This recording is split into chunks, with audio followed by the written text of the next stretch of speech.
हाय जय जगन्नाथ। आज आम दही पकुड़ी कड़ी करवा कि सरंजाम आपको देखा ए गोटे ताटिया पूरा दही आनी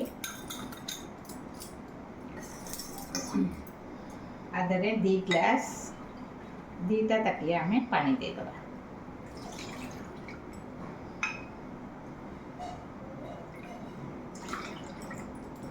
आगे पानी दबा। अच्छा एथेरे आम बेसन टे पकईना दहीटा को टे भल भाव फेंटी दबा। लुण पकई हलदी पाउडर भी पकई आपण मानू देखई पारे लुण हलदी पाउडर मुझे पकई आम 2 चामच बड़ चामच 2 चामच आम पकईबा बेसन।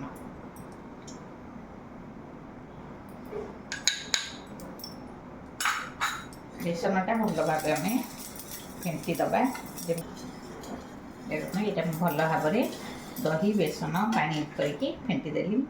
यहाँ अलग रखा एम पकुड़ी की सरंजाम नहीं खाइबा सोडा नहीं कंचा लंका टे काटिकी नहीं जीरा पाउडर धनिया पाउडर मीट मसला लुण आउ अदा रसुण पेस्ट सब नहीं तादेह आम कौन करवा ना अल्प बेसन पकईबा।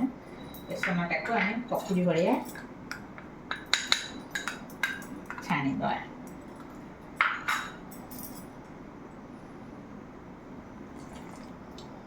करी बसई तेल गरम होगला मुझे पकुड़ी छाणियापाई गोलैची आपण मानक देखा टे हाई फ्लेम दबा देकरी ए पकुड़ी मान छोट छोट करवा छोट छोट बॉल भाया करवा। देखो आम पकुड़ीटा करदे देखो आम दही कड़ी करवा तेल गरम होगला तादेह आम पंचफुटण पकईबा। पंचफुटण पर फुटण आम हिंगु टे पकईबा। हिंगुर बासनाटा बहुत भल लगे तादेह कंचा लंका मिसिंगा पत्र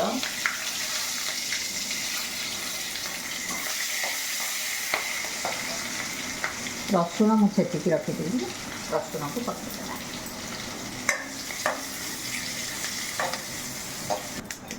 रसुण होगला आम जो गोले की दही बेसन पकईकी घाटा बेसन पड़ी लगे कि दही फाटी काले से आम बारंबार एमती घाटा।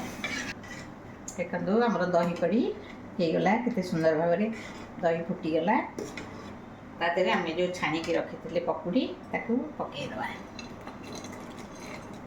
पकईकी गोटे फुटाणी दबा नले दहीटा बेसी सुखीज पकुड़ी तो टाणी देव ना पानीटा से आम अल्प गोटे फुटारे बंद कर।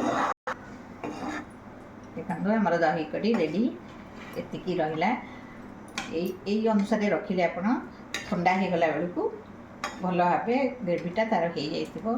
आपण मैंने एमती दही कड़ी करके खातु केमती लगुच आपण मैंने मत कमेंट माध्यम जनातु शेयर करंतु लाइक करंतु। बाय जय जगन्नाथ।